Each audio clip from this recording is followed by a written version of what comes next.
industry. Now, the Albanese government is pushing ahead with its new superannuation tax, which will include unrealised capital gains for people with more than $3 million. But it turns out some people will be exempt. So the other day, Treasurer Jim Chalmers was asked, will politicians be exempt from these rules? This is what he said.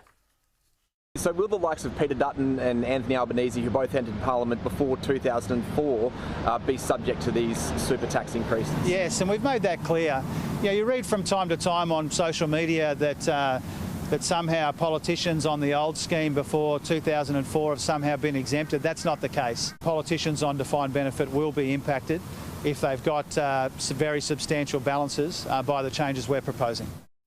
That is not the case, but our own Andrew Clennell revealed this morning that actually, yes, they will be exempt because it turns out the Constitution requires certain individuals, including former state office holders, to be exempt from the new tax rules. This list includes a governor of a state, a member of staff of a minister or the government of a state, the clerk of a House of Parliament of a state, the head of a department of a parliament of a state, a solicitor general of a state, a judge, justice or magistrate of a state, a police commissioner or deputy commissioner or assistant commissioner of a state. Isn't it great, Will, that, we have all these rules about you'll have to deal with paying extra tax on your super if you are game enough to have more than $3 million in your super account because you said, you know what, I want to look after myself. I don't want to be a burden on this country. I don't want a pension. I'm going to look after myself. So you'll get punished unless you used to be a state minister. Fantastic. It's very convenient, isn't it, Caleb? Look, this has overtaken inheritance tax in my list of the world's worst taxes. And yes, I do have a list in my back of my mind of the world's worst taxes. I would have said all taxes are bad. All taxes are bad. Let's start with that. But it is, look, this is bad, but the fundamental problem is it is a stupid principle in toto. The fact that we are taxing like mythical gains which may or may not be realised is an awful principle, and I cannot believe they are actually running with it. I really can't. It is just another attack on aspiration from a government which only really knows how to attack aspirational Australians. So this is a constitutional issue, Joe, which means it'll never get fixed because... we could have a referendum, Caleb. They always go quite well. It is a referendum that would pass in an absolute canter. I mean, I think people would vote to take money away from politicians every day of the week. But what a strange situation we find ourselves in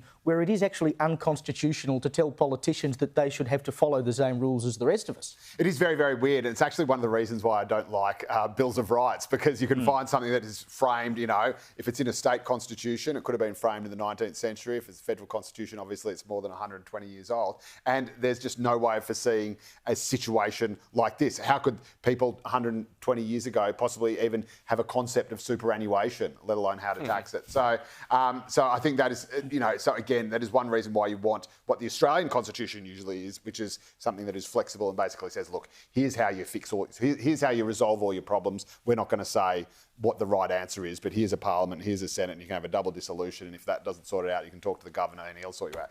But I actually think it's a very well-intentioned tax. I don't think there's anything particularly wrong with it per se, except for the fact that clearly, I mean, this is only means that you get taxed on gains after the $3 million threshold, the same way as you would get taxed otherwise. So 30%. Yeah, but you're getting taxed on a gain that doesn't exist.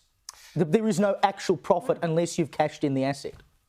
Yes, but it would be the amount of money that your portfolio has gone up by. So it might still be a share. It might be you might not have sold those shares and got that money, but you still know that on paper you're doing. Yeah, but on paper is not real life. What if it happened 6 weeks ago when tariffs came? Correct. Balance was up here. Yes. Then your balance plummets, and so what are you doing? Are you paying the unrealised gains on when your balance was high?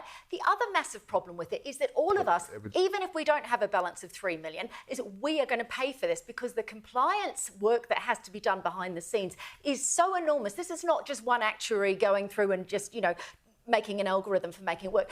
Calculating on a daily basis means that all of our fees are going to go up.